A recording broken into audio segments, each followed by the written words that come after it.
Thank you, ladies and gentlemen. Thank you, ladies and gentlemen. To everyone joining us here at Sydney Town Hall, I hope you enjoyed your meal. I hope you enjoyed the physical nourishment, and now comes some intellectual and espionage nourishment. And welcome to those tuning in online. It's now my pleasure to introduce the 2025 Lowy Lecturer, the Director-General of Security, Mike Burgess. Mike began his career as a collection engineer in the Defence Signals Directorate, now known as the Australian Signals Directorate, or ASD. Mike has served in many senior roles in the intel community, including as a senior Australian at the Joint Defence Facility Pine Gap. He moved to the private sector as Chief Information Security Officer at Telstra.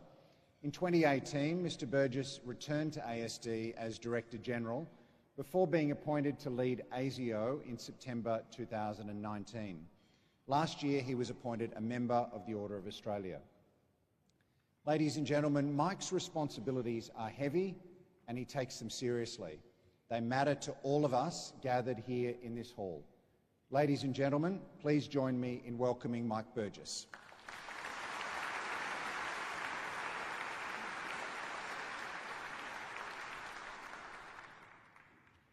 Thank you, Michael.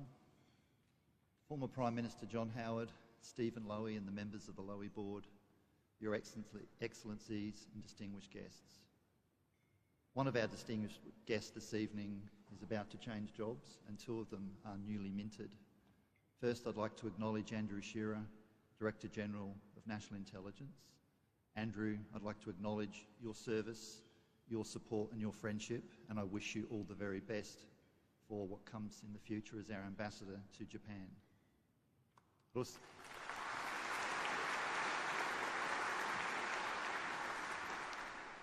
also like to acknowledge my colleague Chrissy Barrett, the newly minted Commissioner of the Australian Federal Police, sitting right there next to Andrew. Chrissy, congratulations on your appointment.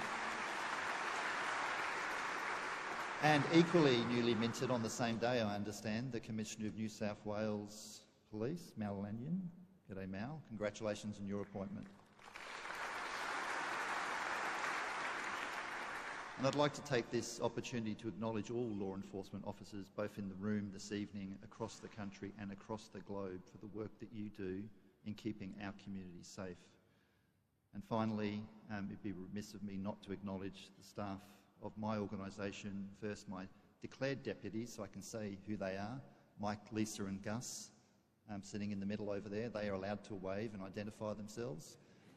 Of course, there are others in the room that can't identify themselves, and there are others across the country and across the globe right now who are working hard to protect Australia and Australians from threat to security. And it is my privilege and great honour to work with you all, so thank you.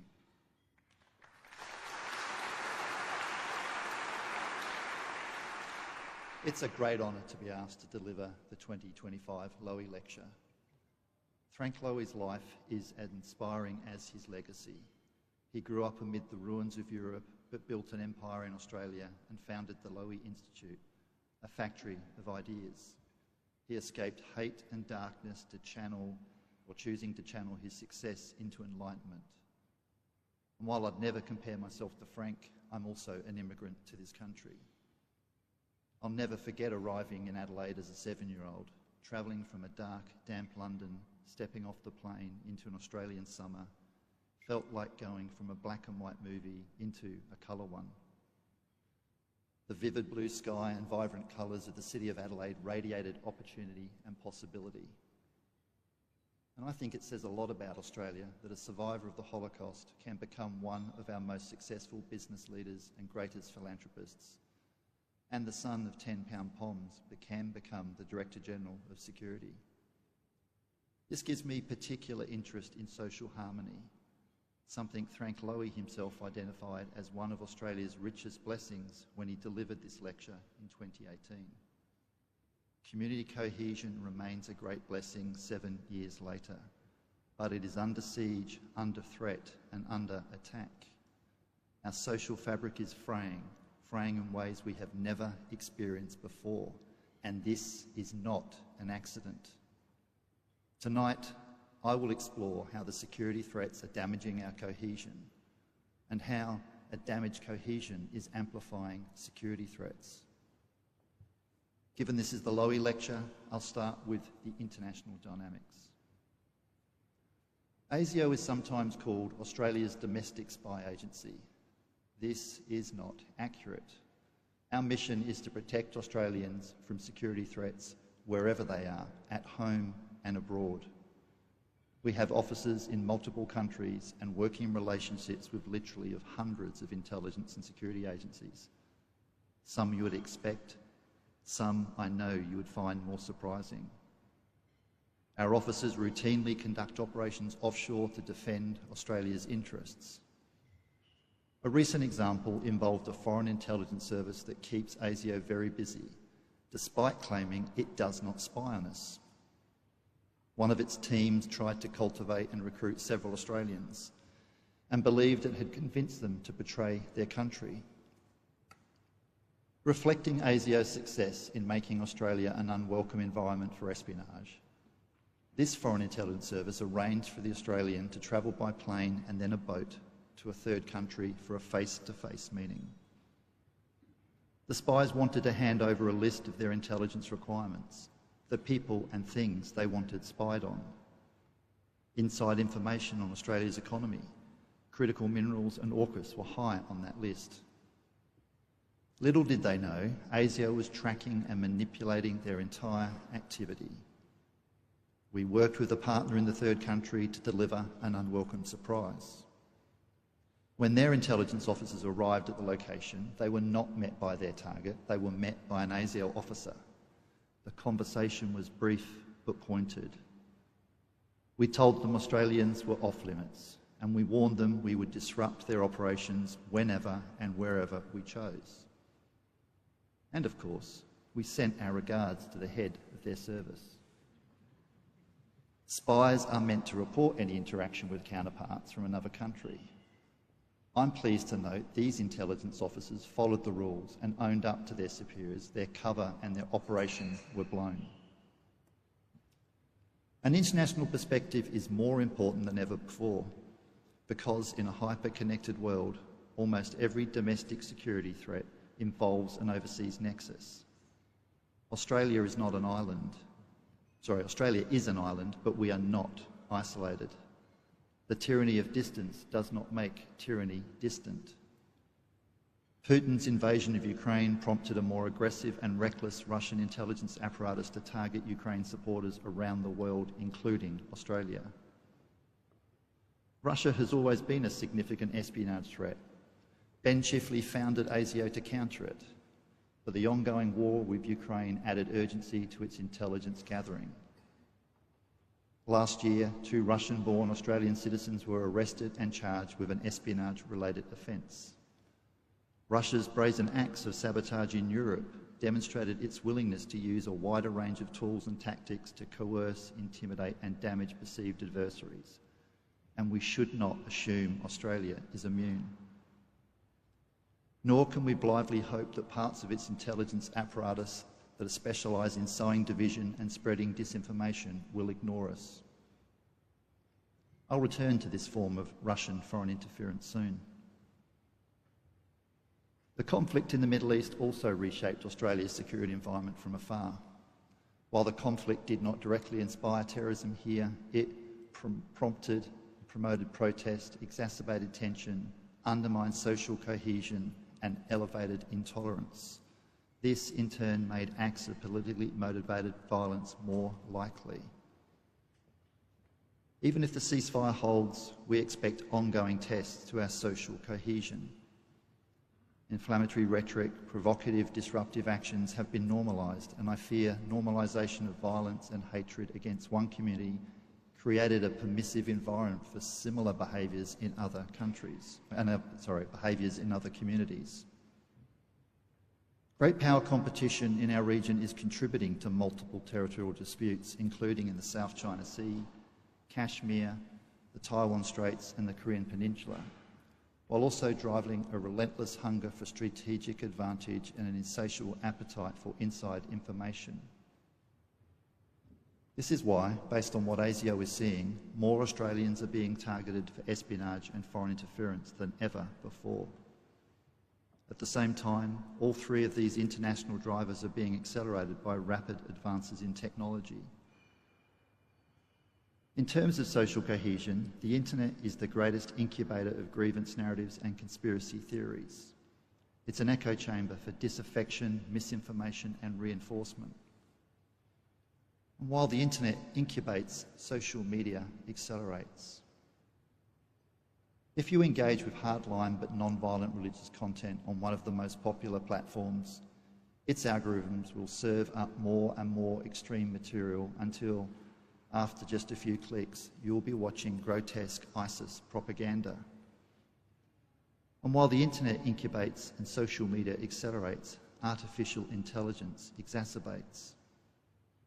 You will not be surprised to know that I am deeply concerned about the potential for AI to take online radicalisation and disinformation to entirely new levels. The result of these compounding dynamics is a domestic security environment with an unprecedented number of challenges and an unprecedented cumulative level of potential harm. Australia has never faced so many different threats at scale at once. And these dynamics are putting unprecedented strain on our social fabric, the fabric Frank Lowy helped weave and preserve. Fractured community cohesion is not one of the specific matters ASIO is empowered to investigate, but it is directly linked to our three most pressing security concerns: espionage, foreign interference, and politically motivated violence. It aggravates them, and as I'll explain tonight, they aggravate it. Of course, there have been other periods of social dislocation in Australia, starting with the most significant, the impact of European settlement on First Nations peoples. In the 1960s, 70s and 80s, for example, conflicts far away reached into this country with deadly intent. There were 16 bomb attacks against Yugoslav interests, the Anandamaga attacks on representatives and symbols of the Indian government, bombings of the Sydney Israeli consulate and the Hakoah Club, and the bombing of the Turkish consulate in Melbourne. But what we are seeing today is on a different scale with different dynamics. Grievance is growing, intolerance is rising, inflammatory rhetoric and behaviour is being normalised, anti-authority beliefs are spreading. There are multiple cascading and intersecting threats to our social cohesion fuelled by three distinct but connected cohorts: the aggrieved, the opportunistic and the cunning. The aggrieved are the individuals who tear at our social fabric. The opportunistic are the organised groups that take advantages of weaknesses in our social fabric. And the cunning are the nation states that play a longer, more calculated game to divide and distract us. Let's start with the aggrieved.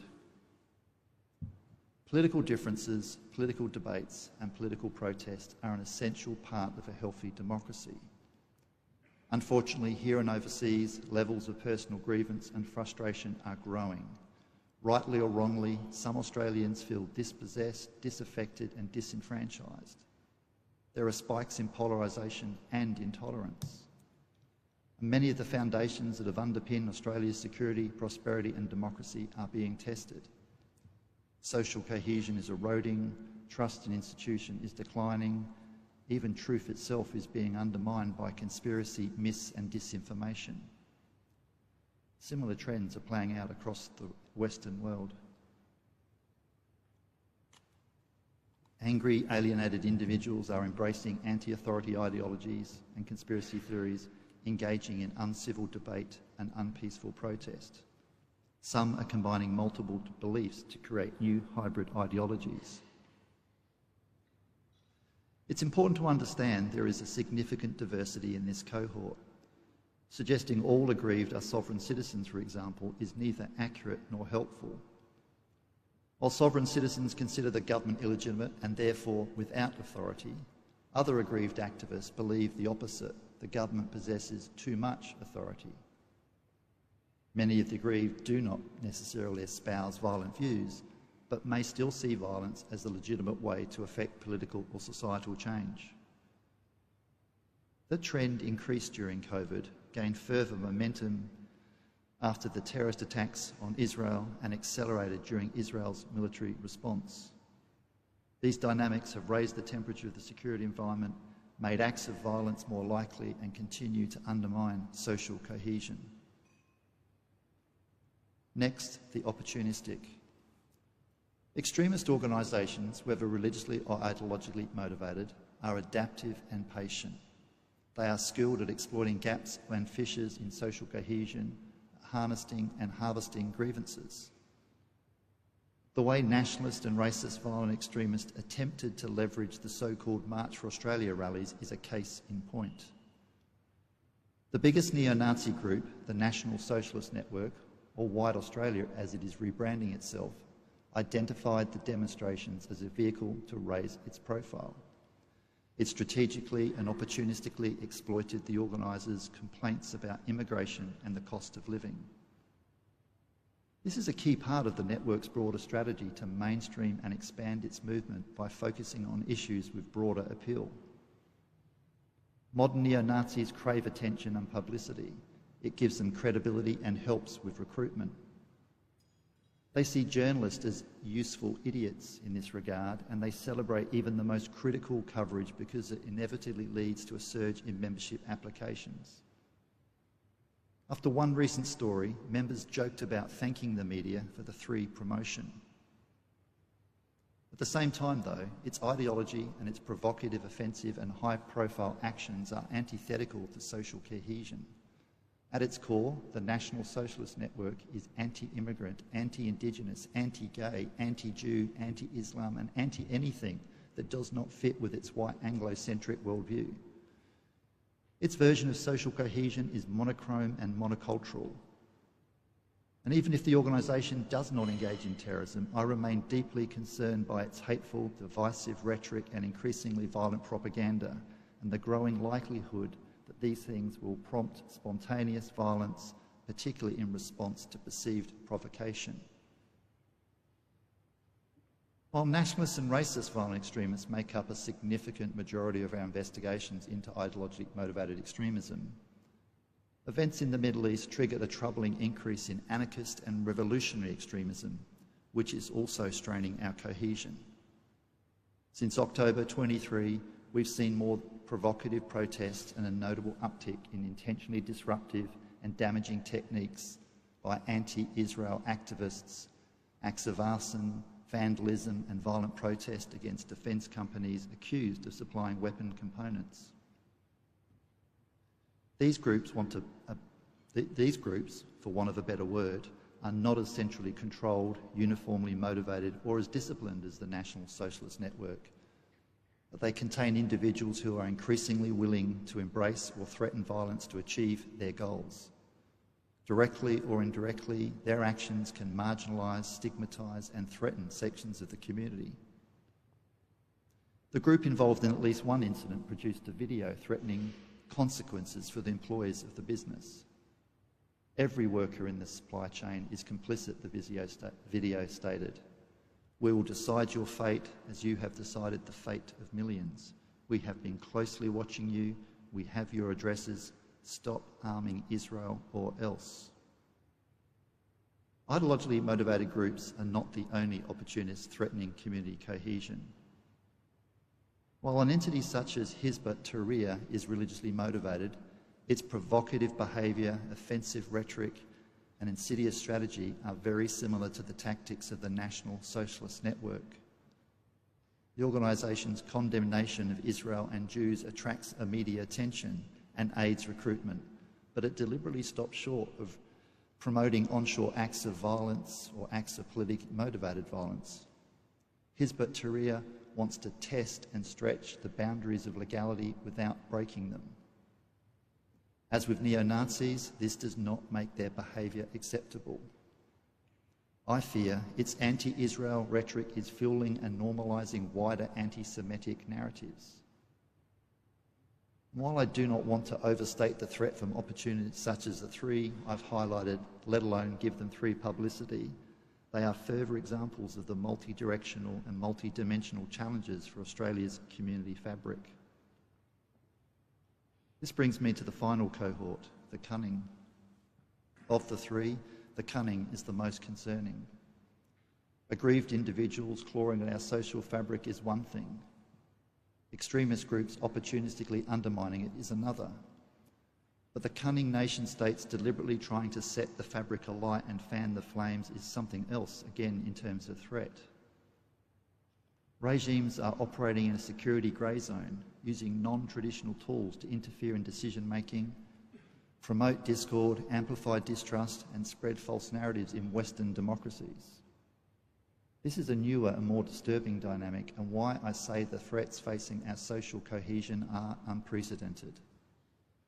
Authoritarian regimes demonstrates a chilling willingness to exploit our fault lines in countries they consider hostile.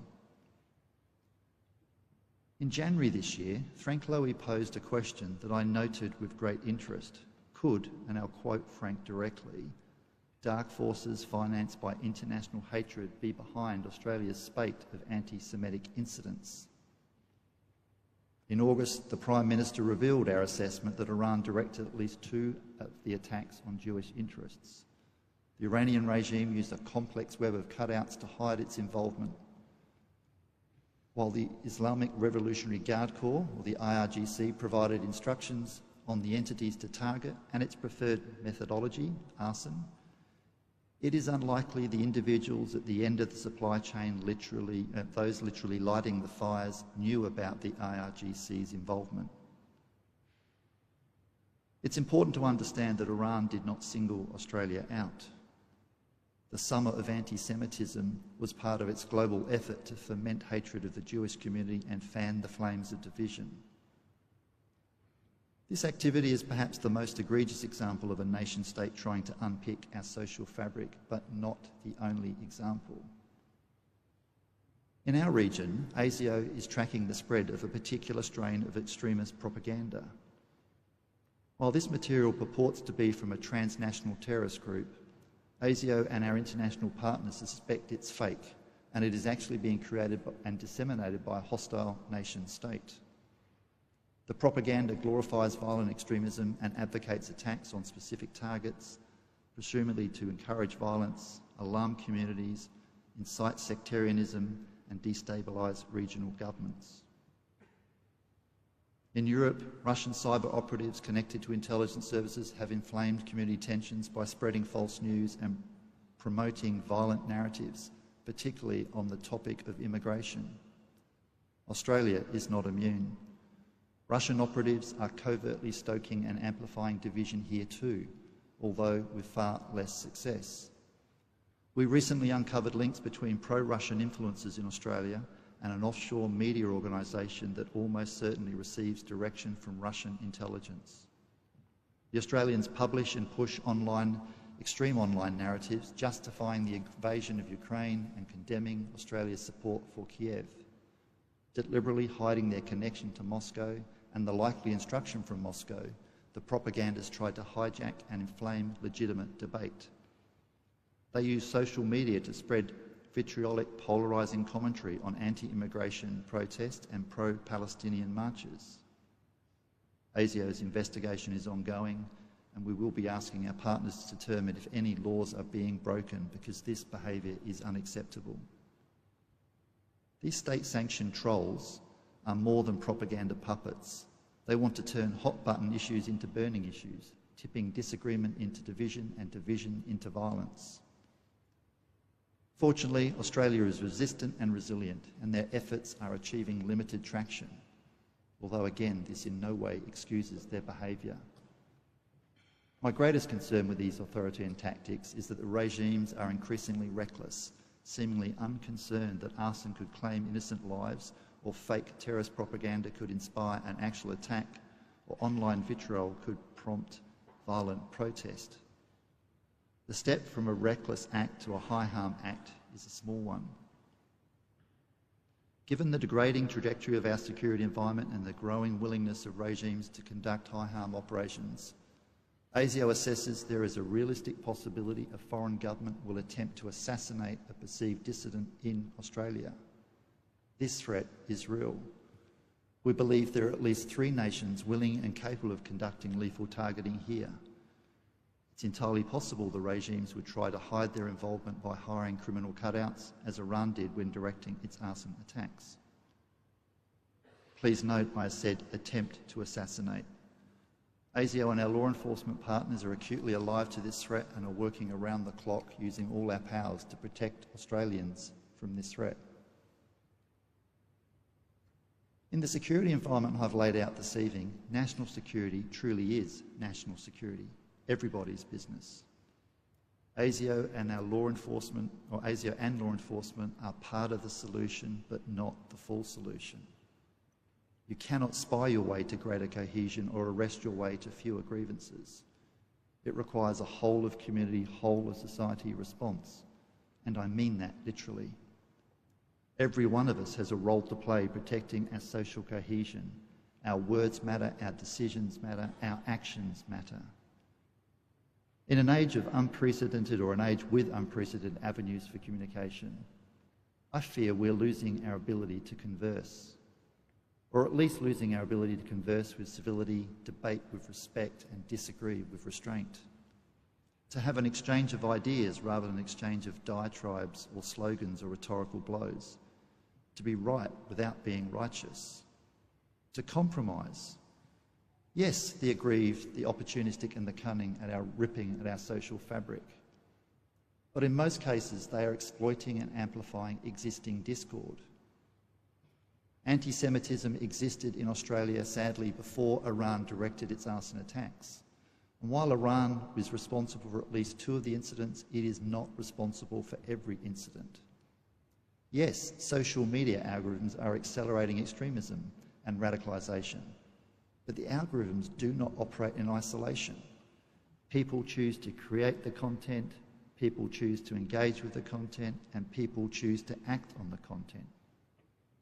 I worry we risk creating real-world aggro-rhythms where grievance, intolerance, polarisation and rhetoric feed on themselves, inflaming grievance, intolerance, polarisation and rhetoric, increasing the potential for violence.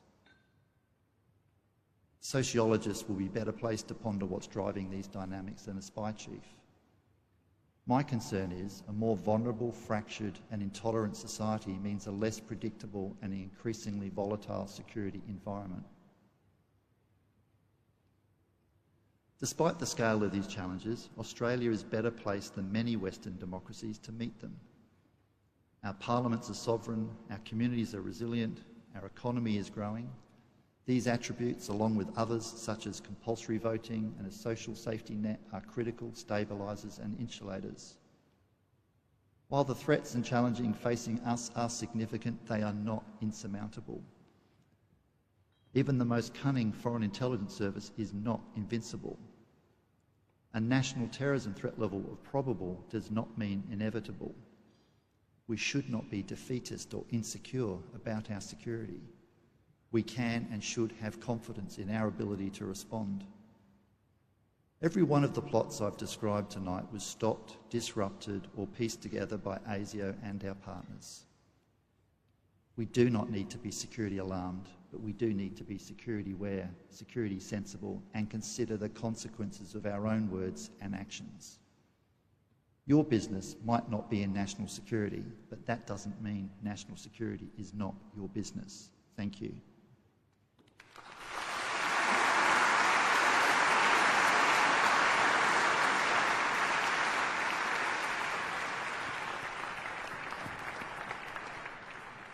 Thank you.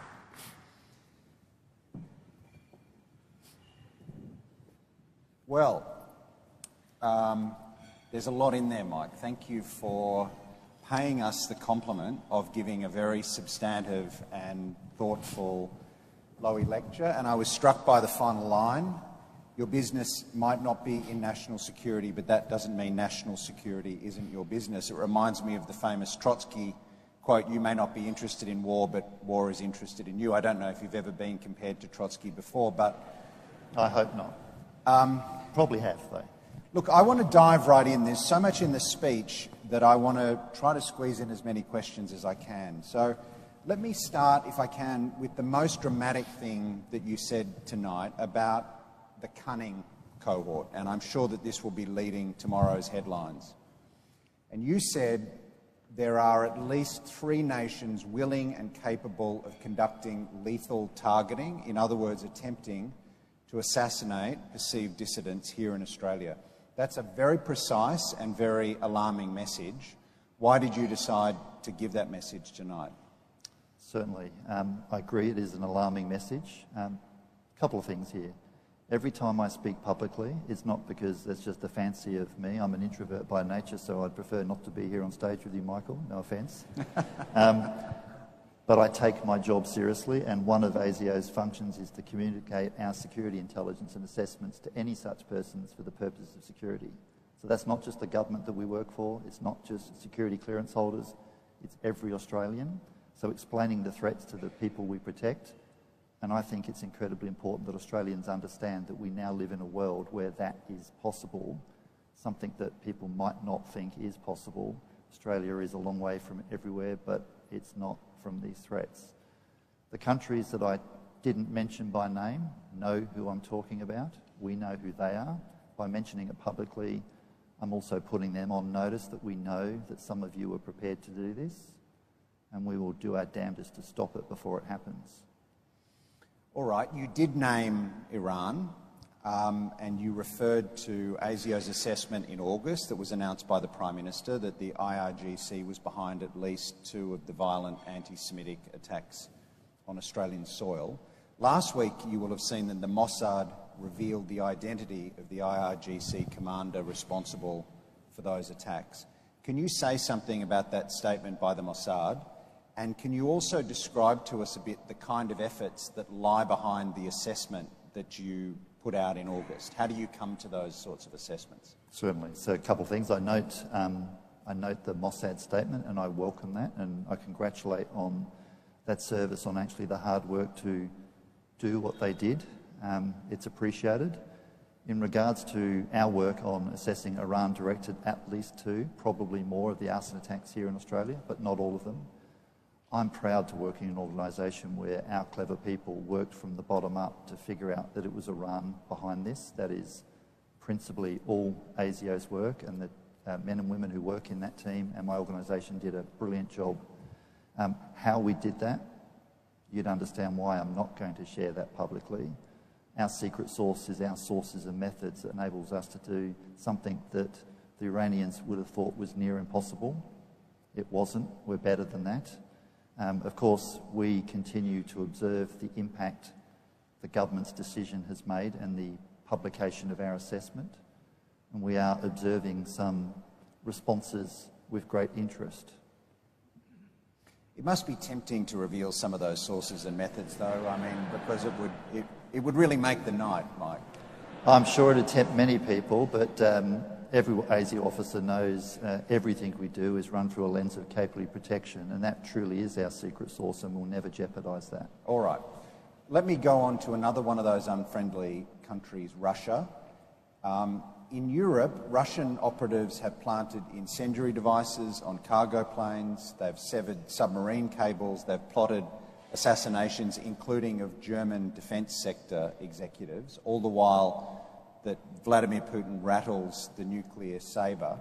How does the West deal with an adversary such as Russia, which seems to have no regard for international rules and norms? Well, that's part of the problem, isn't it? When you have authoritarian regimes who have no regard, that makes it incredibly difficult. But I'd suggest this is the word of where partnerships and allies with great strength matters, because the threats that Russia was doing there focused on in Europe, principally the allies supporting Ukraine, but that same incendiary device threat threatened Australian cargo aviation, and thank goodness we have some great partners, including the US, who are able to stare down the Russia and actually see an end to that for now. Of course, Russia is Russia, and they will continue to surprise, unfortunately. There was one country that was noticeable by its absence, I thought, in your remarks, and that was China. Why didn't you mention China today? Oh, thank you for asking me that question. So, I did not mention China in my remarks today, you're correct. But how do you know I wasn't talking about things China did in my remarks today? So that's my first response. Second response is, We all spy on each other, but we don't conduct wholesale intellectual property theft. We don't actually interfere in political systems, and we don't undertake high harm activity. I've noticed something interesting about our Chinese friends. So I have called them out before on a number of fronts, and anyone's interested next week at the ASIC Forum, strap in.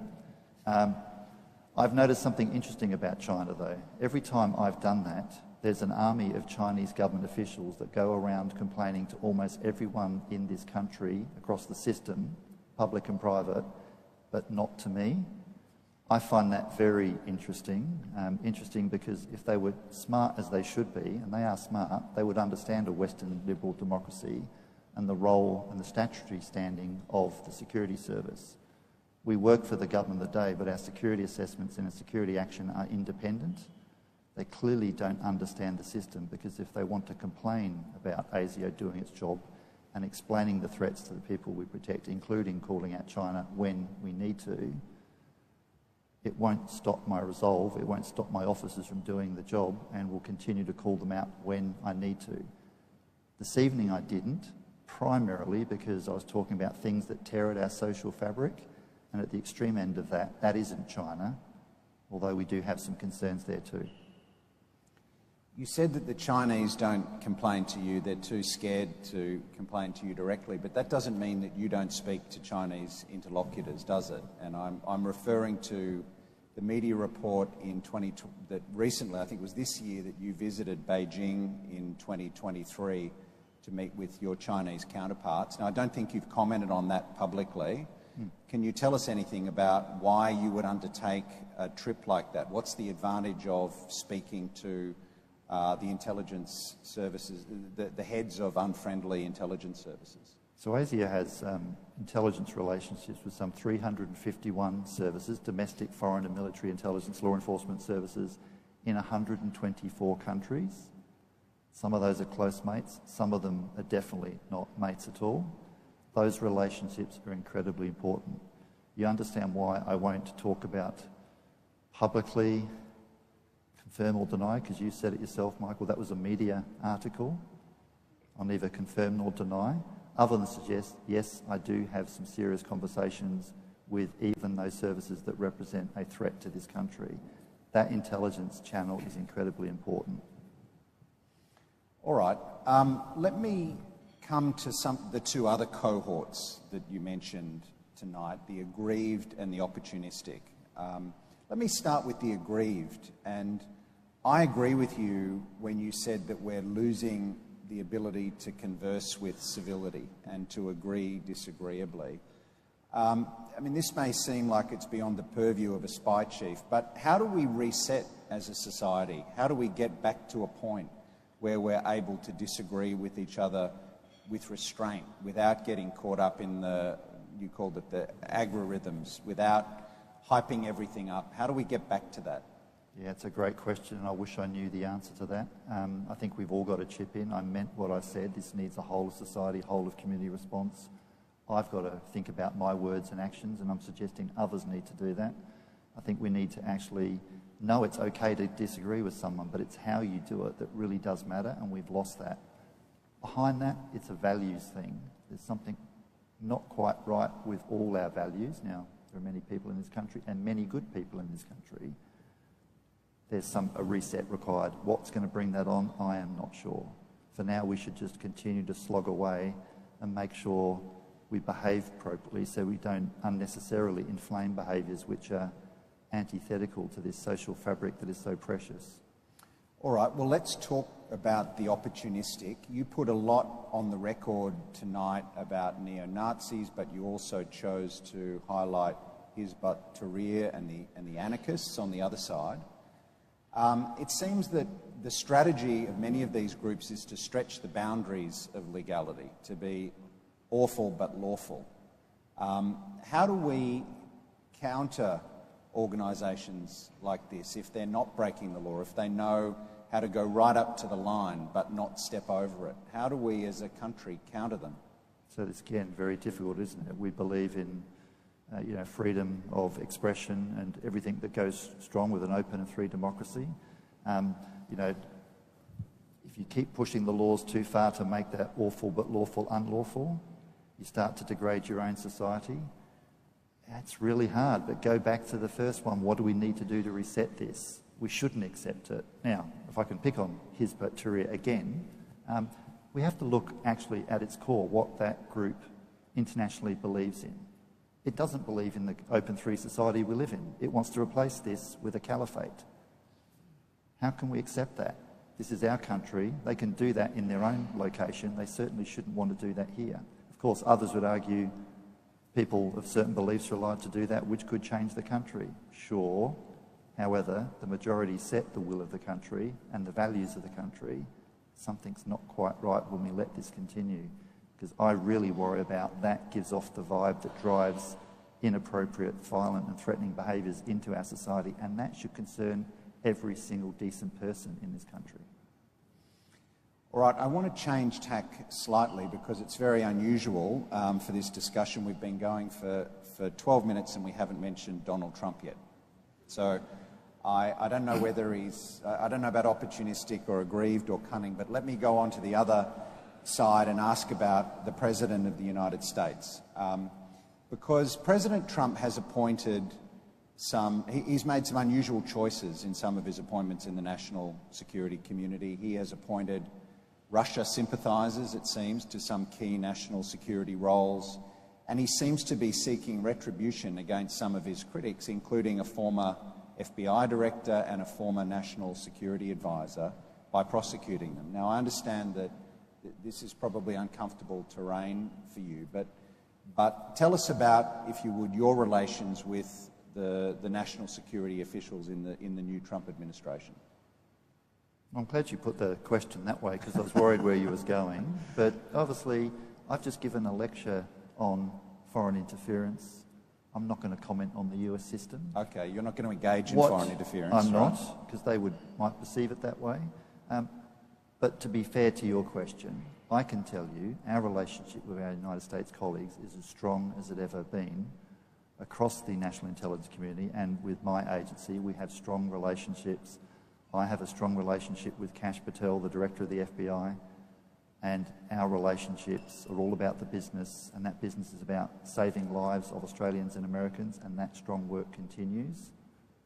That's what I will focus on. Countries will go through whatever they're going through, but at its core, we'll judge those relationships on the things that matter. And when it comes to protecting Australians, the Americans are great mates and they help us every day, and we do our fair share of helping them as well.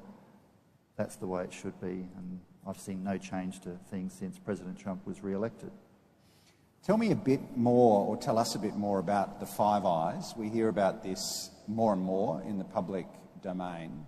What national security advantage accrues to Australia by virtue of the membership of the Five Eyes? What do Australian policymakers, Australian ministers, what does the Australian community get because we're part of this international intelligence network? Well, how long have you got? And I'm going to give you a short answer.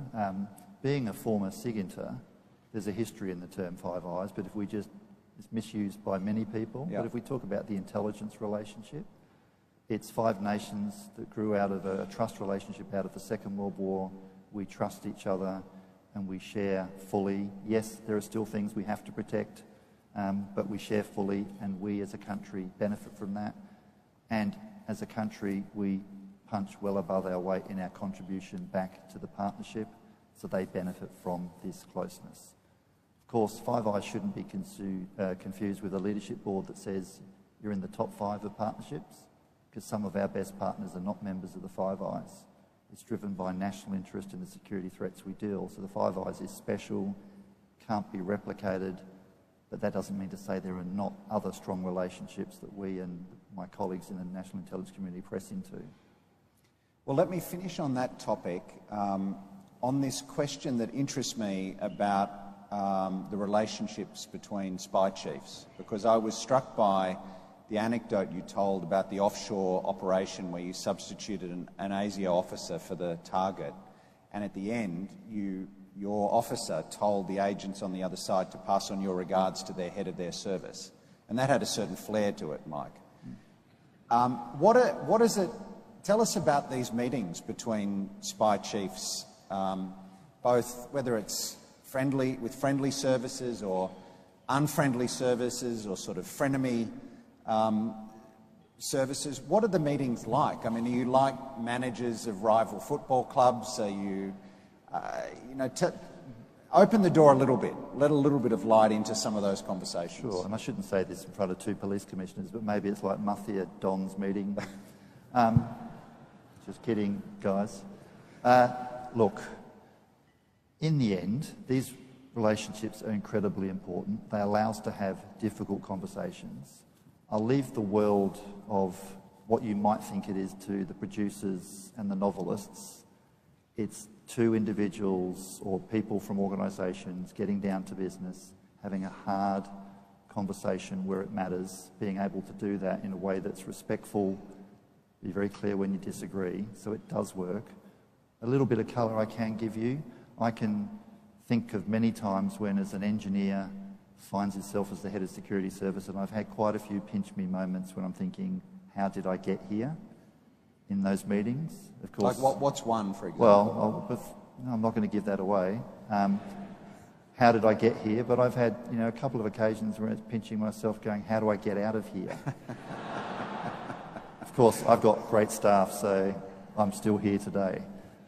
In all seriousness, it does work. It works for a number of levels, and I can give you, without giving the examples, two matters that I have been involved in directly with a foreign counterpart on various serious matters, and both matters were resolved to Australia's interest. That's not possible without having relationships and conversations, even with services that cause my service the greatest amount of pain. Well, Mike, you began by saying you're an introvert and you'd prefer to be anywhere at the moment except up on the stage with me, which is something nobody's ever said to me before, so thank you. I did think when you said, how can I get out of here, I did see that look in your eyes once or twice when I was putting the questions to you. But notwithstanding that, you've answered my questions with great thoughtfulness and sensitivity. So, ladies and gentlemen, please join me in thanking the Director General. Thank you.